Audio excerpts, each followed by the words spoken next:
नमस्कार दोस्तों, मैं हूं आपका होस्ट हीरालाल। प्राकृतिक सौंदर्य से भरपूर नॉर्थ कछार हिल्स या कहिए ब्लू माउंटेन्स पूर्वोत्तर भारत के असम में दीमा हसाओ जिले में है। दोस्तों, 100 साल से भी पहले ब्रिटिश भारत ने यहाँ के घने जंगलों में एक रेल सिस्टम बनाया था। बहुत ही मुश्किलात का सामना किया था। यही सब इस वीडियो में मैंने दिखाने की कोशिश की है।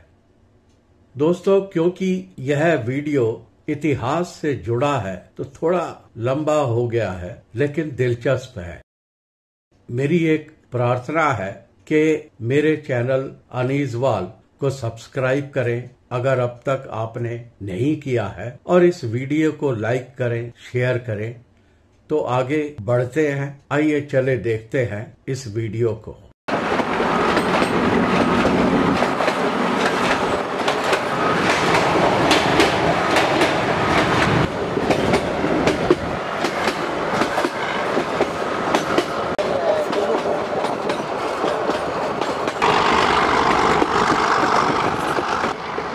निर्माण के दौरान तकनीकी अड़चनें भी थी, जैसे भूमि की आकृति संबंधी गुण। कार्बन हिल्स और रेत के पत्थरों की पहाड़ियां जब नमी या बारिश के संपर्क में आती हैं तो झुलस जाती हैं और इस तरह से भूमि खिसक जाती है या कभी कभी सुरंगों, ट्रैकों, लाइनिंग आदि को भारी नुकसान पहुंचाती है। मिट्टी के कटाव से निपटने के लिए कोई साधन उपलब्ध नहीं थे। शेल्स के कारण और तेज हो जाते हैं। आसपास के घने जंगलों ने भी अधिक नुकसान पहुंचाया। अब भी ऐसा होता है।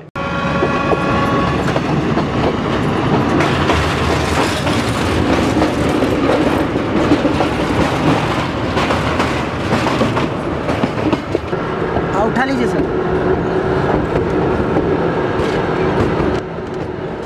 आइए दोस्तों, इस ब्रिज के बारे में भी मैं एक छोटा सा वीडियो क्लिप दिखाता हूँ।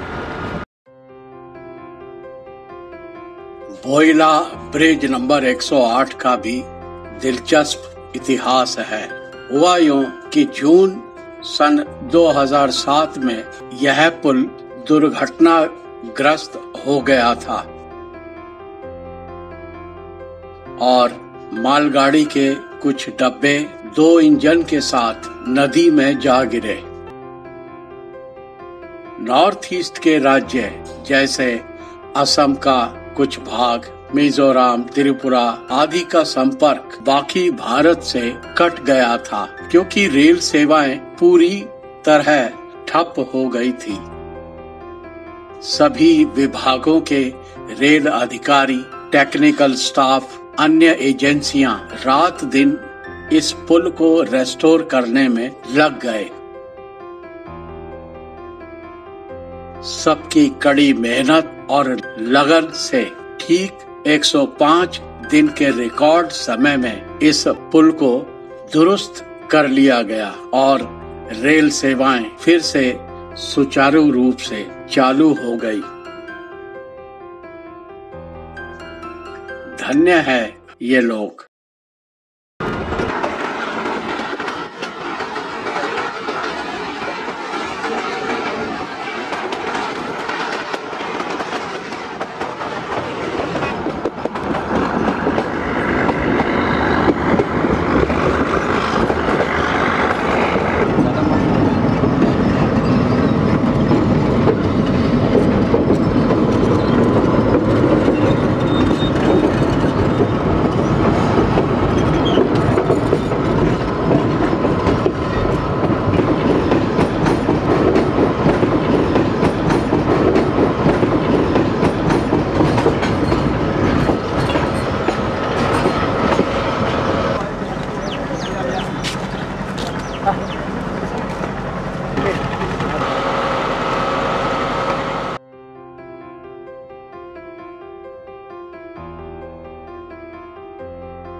ब्रिटिश इंजीनियरों ने 586 प्रमुख और छोटे पुलों का निर्माण बड़ी सरलता के साथ किया।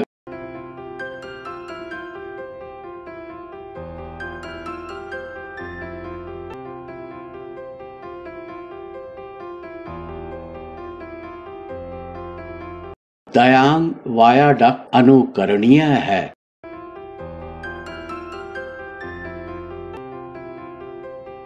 क्योंकि रेल ट्रैक बगल की ढलानों के बीच गहरे घाटियों से होकर गुजरता है, जिसके लिए सामग्री के ढोने के लिए विशेष वायर रोप रेलवे बनाया गया था।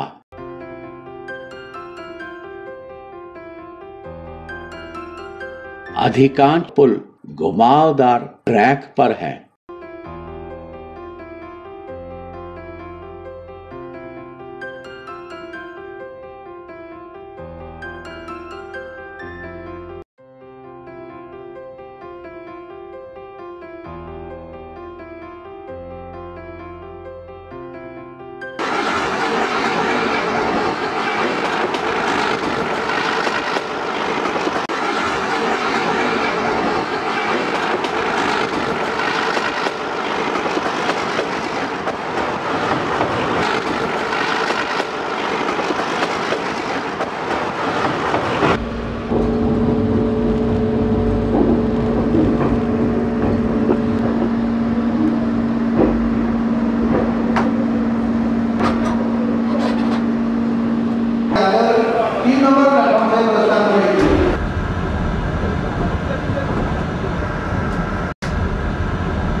मंदिर bisa langting के बीच में हुआ था firing.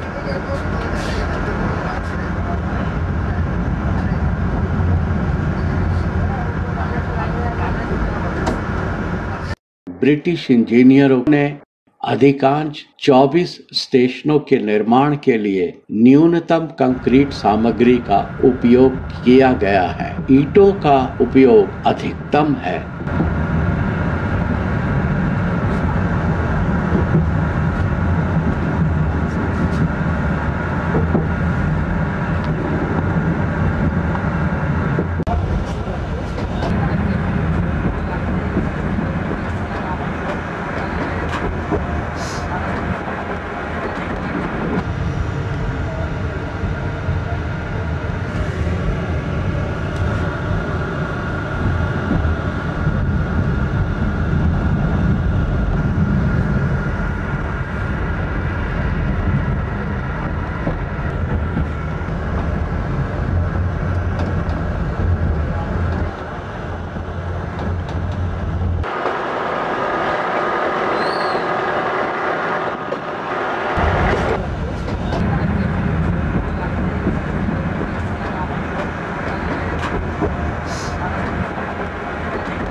Upa. Baru gitu.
North कछार हिल्स मीटर गेज रेलवे ने अपने अस्तित्व के 100 से भी अधिक वर्षों से सेवा की है।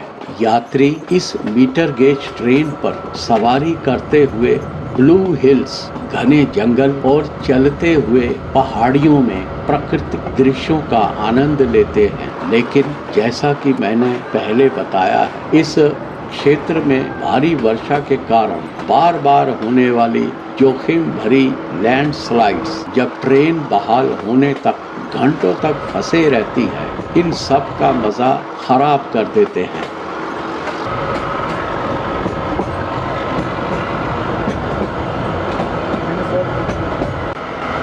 दूसरा, घने जंगल के भीतर गहरे तक विद्रोही और आतंकवादी समूह की उपस्थिति है। इस वजह से लोग इस क्षेत्र में यात्रा करने में हिचकिचाते थे, लेकिन अब यह अतीत की बात है।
निर्माण कार्य में बड़ी संख्या में हाथी,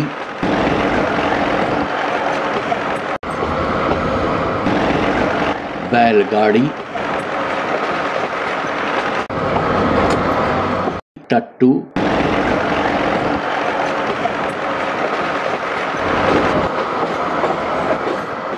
घोड़े आदि का उपयोग किया गया था। कभी कभी 100 से 200 बैलगाड़ियों का इस्तेमाल पुल, गर्डरों और अन्य लोहे से बने स्ट्रक्चर्स आदि के लिए किया जाता था।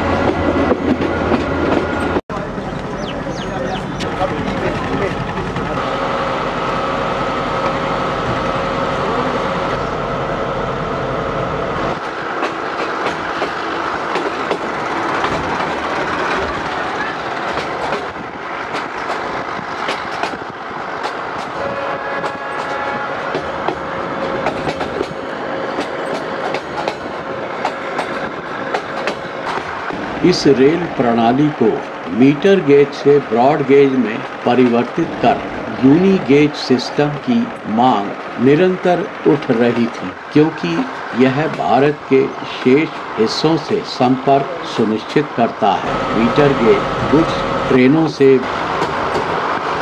ब्रॉड गेज में सामान की ढुलाई को खत्म करता है। यह भारतीय रेलवे का एक मिशन भी है।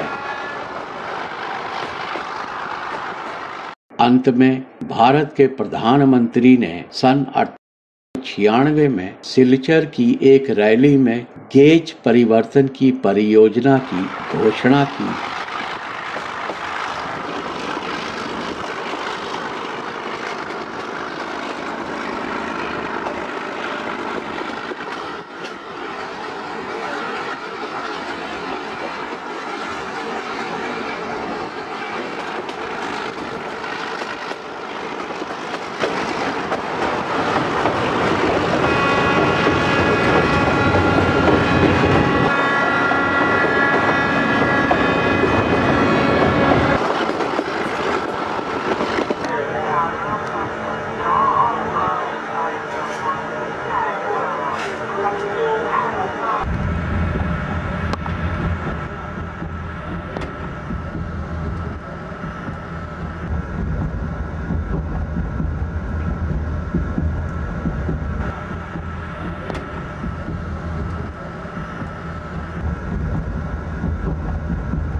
बादलों और बारिश के दौरान उत्तरी कछार की पहाड़ियों में नीले नीले पहाड़ आश्चर्यजनक लगते हैं।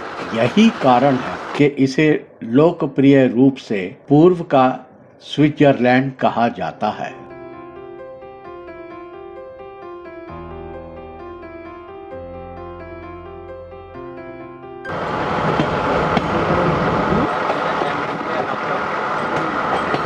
लेकिन ट्रेन सेवाओं में रुकावट के बिना नहीं, जो अब गेज परिवर्तन के बाद काफी हद तक काबू में रहती है। सन 1902 में भारत के तत्कालीन वाइसरॉय लॉर्ड कर्जन ने आसाम की यात्रा की। लमडिंग तक की यात्रा के लिए वाइसरॉय की ट्रेन को बहुत ही प्रयत्न से चलाकर लाया गया था। मीलों तक घास के मैदान से होकर चापरमुख की यात्रा करते हुए उन्होंने नव निर्मित रेलवे लाइन के एजेंट की ओर रुख किया और कहा, अब मिस्टर वुड्स की आपने यह लाइन बनाई है, आप किस ट्रैफिक को ले जाने की उम्मीद करते हैं? कुछ नहीं सर। तो फिर इस लाइन का निर्माण क्यों? भारत सरकार ने इसे बनाने का आदेश दिया, इसलिए सर।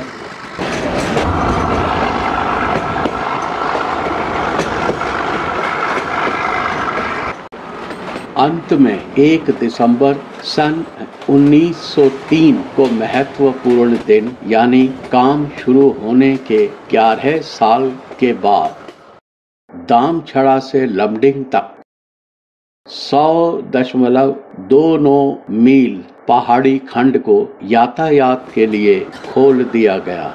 गति सीमा शायद ही 30 किलोमीटर प्रति घंटा को टच किया हो।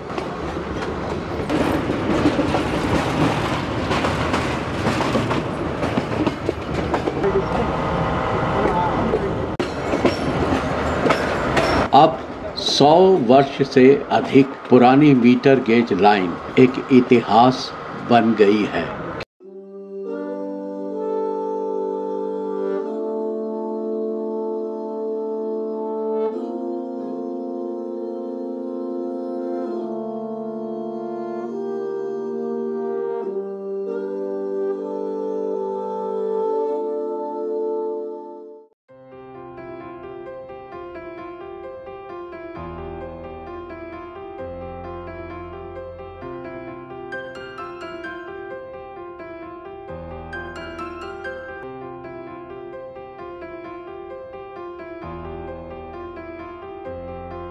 क्योंकि यह लाइन भारतीय रेलवे के यूनी गेज परियोजनाओं के हिस्से के रूप में ब्रॉड गेज लाइन में परिवर्तित हो गई है। असम के दीमा हसाओ जिले में लमडिंग से बदरपुर तक सबसे कठिन इलाकों और पहाड़ों से होकर मालवाहक और यात्री ट्रेनें चलती हैं। इसके अलावा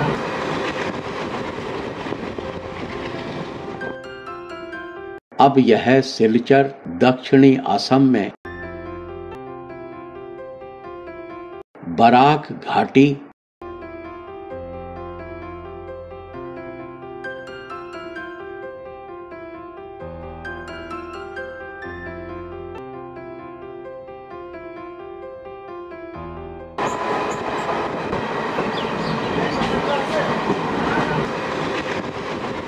त्रिपुरा,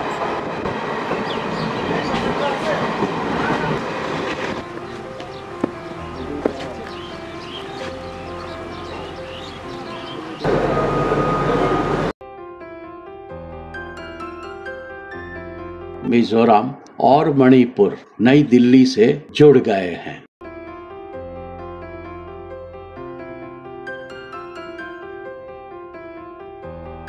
अब कोई भी आनंद विहार दिल्ली से आनंद विहार अगरतला राजधानी एक्सप्रेस 20502 पर सवार हो सकता है।